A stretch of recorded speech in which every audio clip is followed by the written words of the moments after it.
O Ministério da Agricultura do Uruguai confirmou ontem o primeiro caso no país de gripe aviária. Também a Argentina também já teve casos recentemente, o que preocupa o setor da avicultura aqui do Rio Grande do Sul, pela proximidade também, porque o Brasil é o segundo maior exportador de carne de frango do mundo e, por enquanto, permanece livre da doença.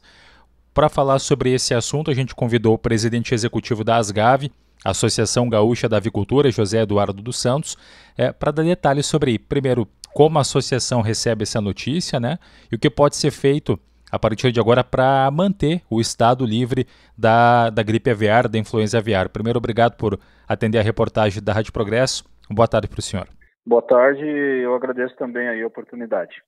Bom, com certeza a gente recebe com preocupação, né? Porque a gente sabe dos danos que causa uma influenza aviária, né? Se atingir os plantéis de produção comercial, né? Que é a produção de frango de corte e a produção de ovos. Tá? Porém, né, a maioria desses casos aí citados, né, recentemente, né, ficaram restritos a regiões aí, aves, né, migratórias, né, aves silvestres, aves migratórias. O que acontece também em relação ao posicionamento do setor avícola do estado do Rio Grande do Sul? Nós já vimos há um bom tempo, alguns anos, acompanhando, né, os casos de influenza aviária no mundo, inclusive a evolução desses casos, né, de continente para continente, de país para país, Europa, né, Ásia, Estados Unidos, e agora recentemente por causa das aves migratórias, chegou até o hemisfério sul, até a região sul, América do Sul. Então, como a gente já vinha acompanhando isso há alguns anos, né, a influenza aviária não é de hoje, órgãos oficiais de Estado, Ministério da Agricultura, setor produtivo, já adotaram medidas e programas, inclusive sustentados por legislações, instruções normativas, né, no sentido de adotarem medidas de biosseguridade. O que são as medidas de biosseguridade? São procedimentos e dispositivos de segurança que os estabelecimentos, as granjas, adotam, né, para proteção sanitária dos plantéis, ou seja, né, um arco de desinfecção na entrada das granjas, controle de acesso de pessoas, não podem entrar pessoas que não sejam do quadro de trabalho ou do serviço oficial, uso de uniformes, né, uma série de procedimentos ali que são necessários para garantir a segurança das granjas. E nesse sentido o setor vem se preparando e adotando essas medidas. Claro que não é o suficiente, mas ajuda muito, né? Então, assim, a gente encara com preocupação, nós estamos em estado de alerta justamente para, né, manter ativa essa preparação toda no campo da biosseguridade e também interagindo muito com os órgãos oficiais da área sanitária, né, seja o Ministério da Agricultura, seja a Secretaria da Agricultura, que tem feito um trabalho muito responsável, né, monitorando essas regiões de aves migratórias. No caso, a doença em si, ela preocupa muito, né, porque ela, só fazer uma separação, porque ela prejudica a saúde das aves e deixa o animal e o produto, né, o ovo, inclusive, impróprio para consumo, não que tenha a ver com transmissão para humanos, é mais ou menos por aí.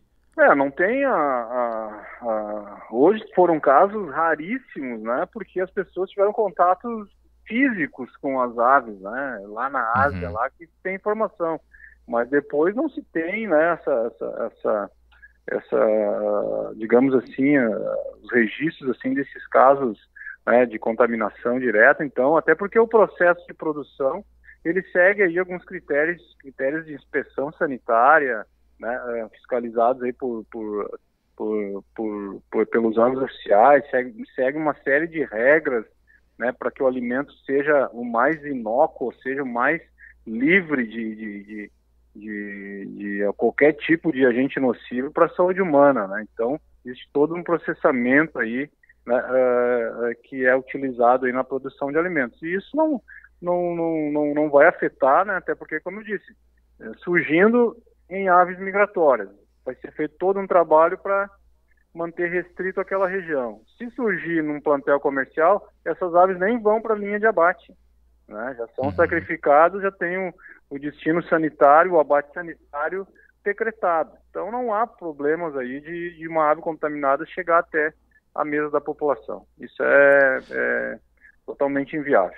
E quais as perspectivas para o mercado de frango gaúcho em relação, por exemplo, à estiagem, né? O senhor teve na abertura oficial da colheita do milho em Jaguarão. O milho é um insumo muito importante na cadeia produtiva pela questão da alimentação das aves, né? E o Estado já tinha um certo déficit para atender essa demanda gaúcha. Então, dentro desse contexto, Rio Grande do Sul vinha também de uma estiagem ano passado. O produtor e as indústrias do setor de aves sentem esse impacto hoje? Tem estrutura para absorver mais esse baque? Tem alguma negociação com o Estado sobre como dar lastro para o setor aí da avícola do Rio Grande do Sul, presidente? Bom, esse problema do grão, né, do milho, ele já é histórico no Rio Grande do Sul, né? O Rio Grande do Sul sempre foi praticamente deficitário no milho, até porque o consumo ele é maior do que a produção, né? E agora fomos afetados aí por mais uma estiagem. Claro que preocupa, afeta o setor, mexe no custo de produção, que já não é um custo baixo. Nós temos um dos custos mais elevados do Brasil para produzir carne de frango e ovos, né?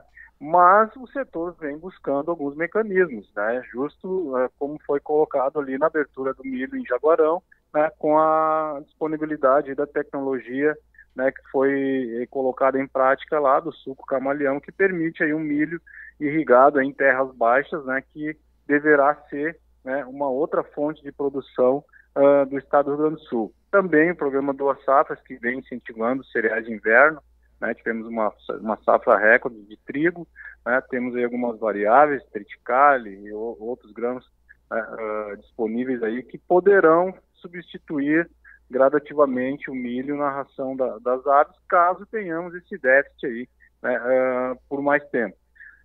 O que precisamos, sim, precisamos agora que o governo olhe para o setor, principalmente aqui no estado do Rio Grande do Sul, que sofre essa terceira estiagem, né, que tem a iminência da influenza aviária, né, mas que é um setor que gera muitas divisas, muitos postos de trabalho, muita atividade rural, né, que se busque aí disponibilizar para esse setor alguma linha de crédito específica para capital de giro, né, para que o setor possa se oxigenar nesse período e continuar gerando as divisas que vem gerando até hoje e até aumentar.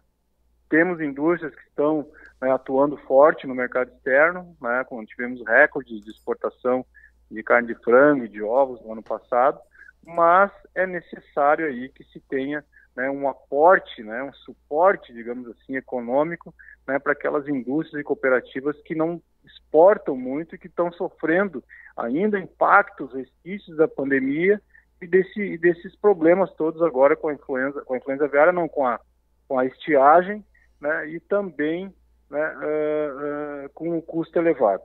Certo. Conversamos aqui na Rádio Progresso com José Eduardo dos Santos, presidente da Associação Gaúcha da Avicultura. Obrigado por tirar esse tempo para falar conosco. Bom trabalho para o senhor. Ok, um grande abraço a todos e ficamos à disposição.